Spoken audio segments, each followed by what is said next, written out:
Hello, everybody, and welcome to Lesson 4, Lists and Dictionaries of Intro to Programming.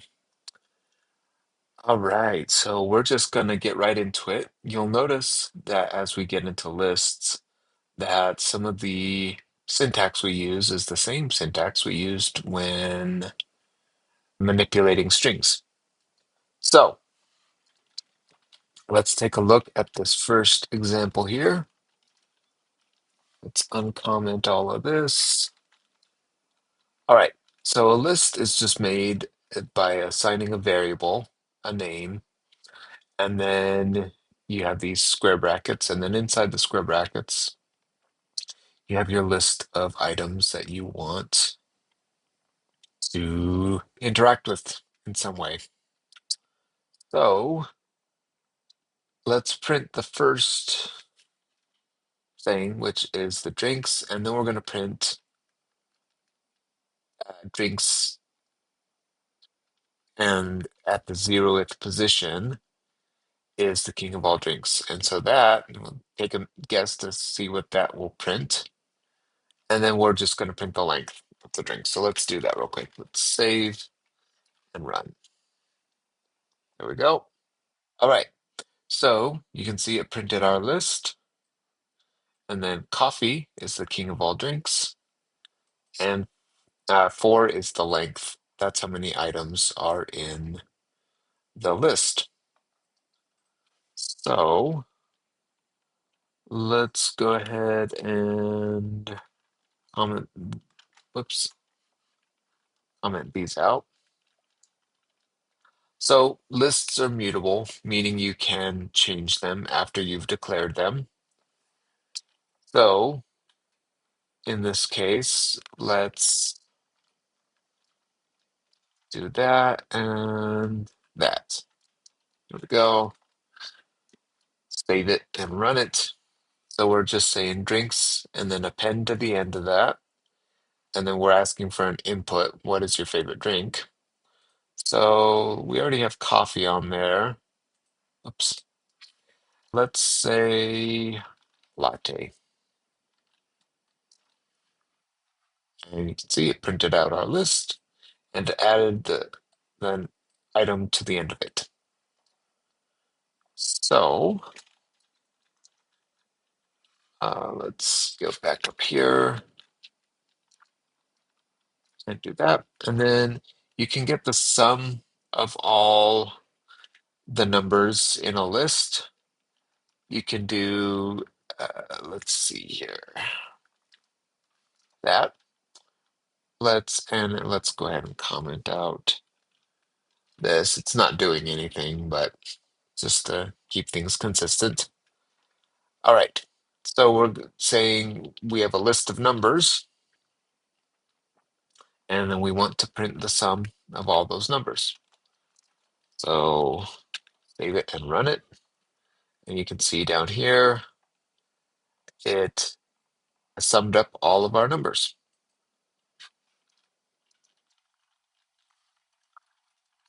All right. So you can also add lists together. I forgot I need to have this one uncommented. And then let's uncomment this. And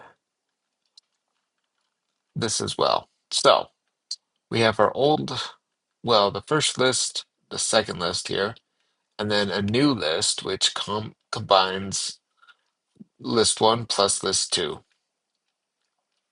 And then let's go ahead and print that. All right, and you can see down here, it prints out the full list. It doesn't split it in between. It just combines the whole thing. So let's go ahead and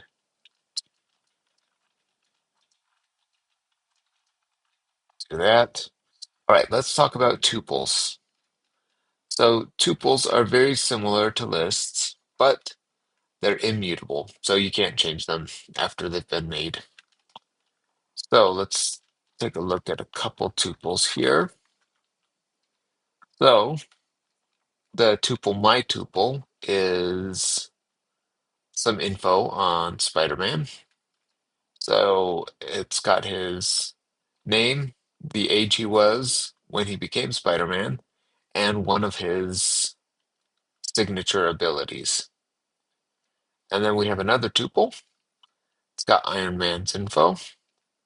And yeah, so you'll notice that one of these uses parentheses and the other one does not. They're both considered tuples though. So either way you want to do them, that just so you know, you can do them both ways. And sometimes it might make more sense to use parentheses, and sometimes it might not. That's it's up to you. So tuples are faster to calculate than lists, so they might be a better choice in some scenarios. Let's go ahead and comment you guys out, and then look at dictionaries. So dictionaries contain data that's stored in key value pairs. And let me show you what I mean. So we have a dictionary here called bills, and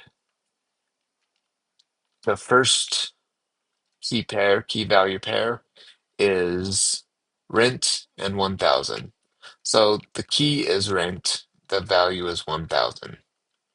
So you can go down the line and see that there's different keys and values associated with them. So let's say we wanted to print, if we print bills, here, let's just do that one. It prints all of them out. Now let's say we just want the rent. So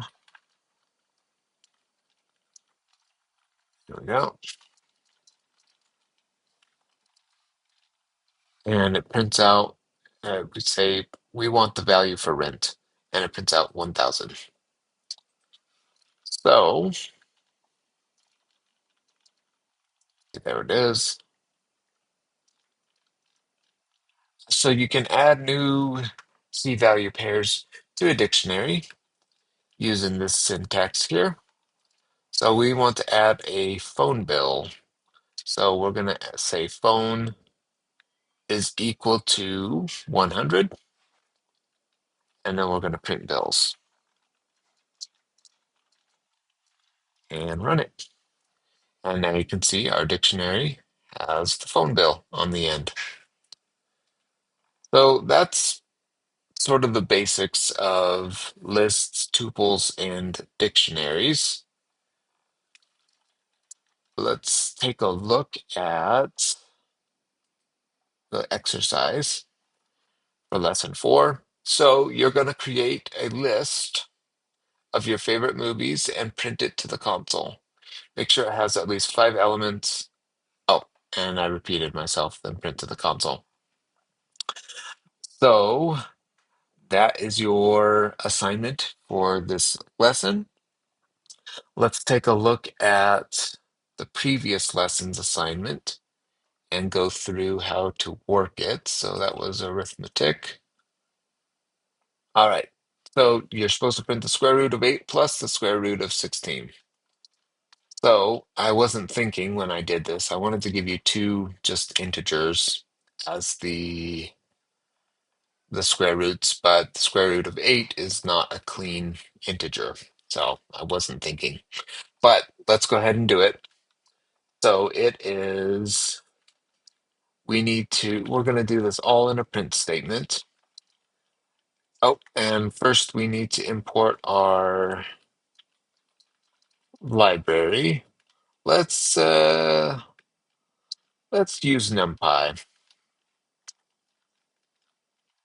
And then let's say we want to print NumPy dot square root and then of 8.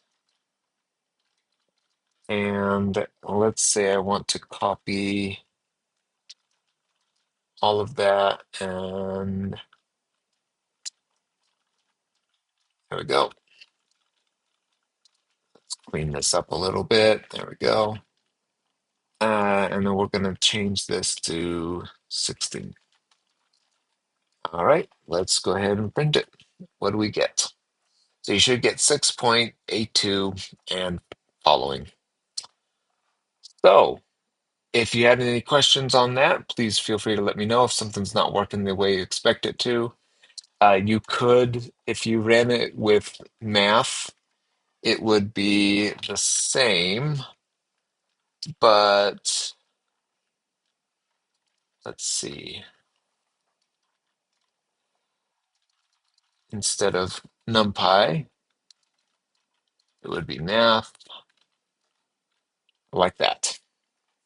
So either way is fine. And oh, I said using the math library though. So forget what I said about NumPy. This is the way you should have done it. All right, that's going to do it for this lesson. I will see you in lesson 5.